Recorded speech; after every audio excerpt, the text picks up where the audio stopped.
Sir, एक manufacturing business owner को leadership funnel क्यों ज्वाइन करना चाहिए? प्रांशु भाई, मैन्युफैक्चरिंग ओनर की ना एक लाइफ साइकिल होती है। इस बिजनेस को अगर मैं फटाफट डिवाइड कर दूं तो 6 हिस्से हैं इसमें। पहला हिस्सा है परचेज। 6 के 6 नोट कर लो ध्यान से अगर आप मैन्युफैक्चरर हो। परचेज के अंदर मुझे एक चीज देखनी है, बांटना। Better alternative to negotiated agreement, यानी कि एक वेंडर, 2 वेंडर, 3 वेंडर, 4 वेंडर, मेरी कॉस्टिंग परचेज ही कैसे कम।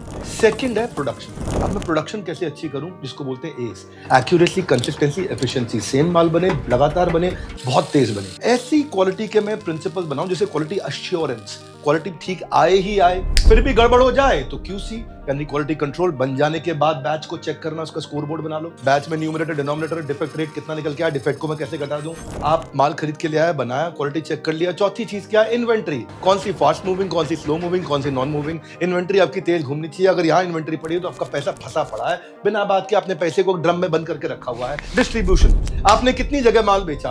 अब डिस्ट्रीब्यूशन में क्या आता है, आरएफएम, रीसेंसी, फ्रीक्वेंसी में आपका मॉनिटरी। रीसेंसी मतलब किसने रिसेंटली माल खरीदा, उस पर ज्यादा ध्यान दो, उसको माल फिर से बेचो। किसने फ्रीक्वेंटली माल खरीदा, उसको माल ज्यादा बेचो। किसने हाई मॉनिटरी माल खरीदा, ज्यादा वैल्यू का माल खरीदा, बड़ा वैल्यू का माल खरीदा, उस पर ज्यादा ध्यान दो। और इसके बाद जब आपने माल बेच दिया, डिस्ट्रीब्यूशन हो गया, सेल्स हो गया, आखिरी पार्ट क्या, छठा पार्ट कलेक्शन। कलेक्शन टाइम से होनी चाहिए। अगर ये 6 चीजें कंट्रोल हो गई, मैन्युफैक्चरिंग वाला लीडरशिप फनल में आता है ना, खुशियों में नहाता है। उसके बाद कहता है भाई साहब कमाल हो गया, इतना कमा के जाता है। अगर किसी मैन्युफैक्चरिंग बिजनेस ओनर को लीडरशिप फनल के बारे में समझना है तो क्या करना चाहिए? बहुत आसान काम है, मैं एक लिंक दे रहा हूं आपको, आप फॉर्म भर दो, आपको फटाफट कॉल आ जाएगा। समझ लो जितना समझना है। हाँ, आपका बिजनेस 1 करोड़, 2 करोड़, 5 करोड़, 10 करोड़ कहीं फंस रहा है और आपको एक्सपैंड करना है तो फॉर्म भरना। अगर आपने स्टार्ट ही नहीं किया तो फिर क्या फायदा।